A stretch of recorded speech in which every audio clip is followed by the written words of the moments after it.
The scent of ripe mangoes filled the morning air as the village stirred to life.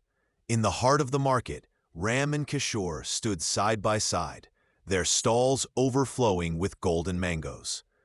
Their earnings modest, but their choices shaped their families in ways neither could have imagined.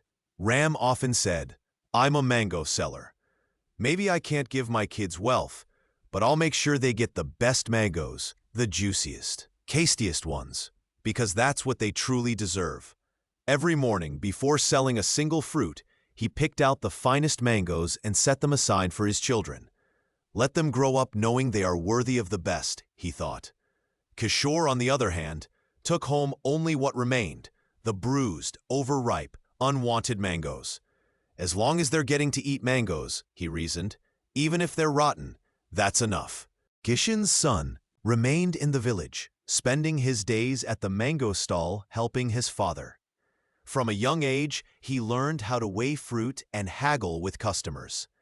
Kishan's son stayed rooted in routine, never questioning if there might be something more. While Ram's son journeyed out into the world, fighting against the odds for an education, Ram's son faced hardships many would find overwhelming. Their home had no electricity. Every night he studied by the faint, flickering flame of an oil lamp, his eyes heavy but his spirit unyielding. Each morning, he walked miles barefoot over dusty roads to reach his school, often hungry but never defeated. He carried with him a quiet but powerful belief that he was worthy of a better life. That belief had been planted early, in the small act of his father saving the finest mangoes just for him. Despite the poverty and struggle, he pushed forward.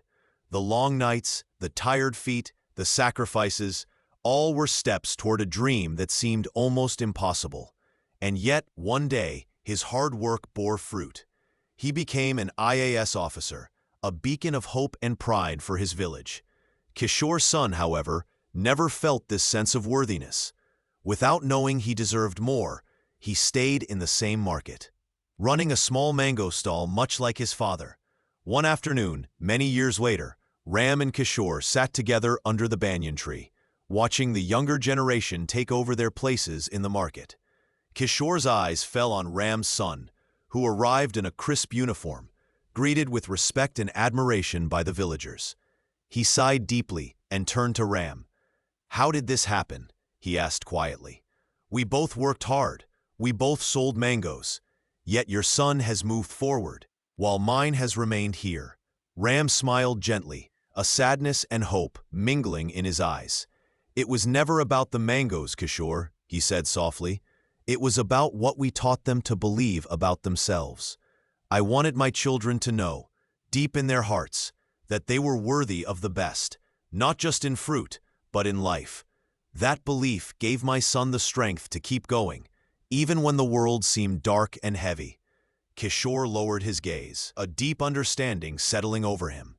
Years later, when asked what had fueled his determination to overcome poverty and hardship, Ram's son spoke to a gathering of young students. "Every time I faced a choice, whether to keep studying in that dimly lit room or give up, whether to walk miles to school or stay home, I thought of the mangoes my father saved for me. In those small quiet moments, he was teaching me that I was worth the best. That belief was the light that guided me through the darkest times."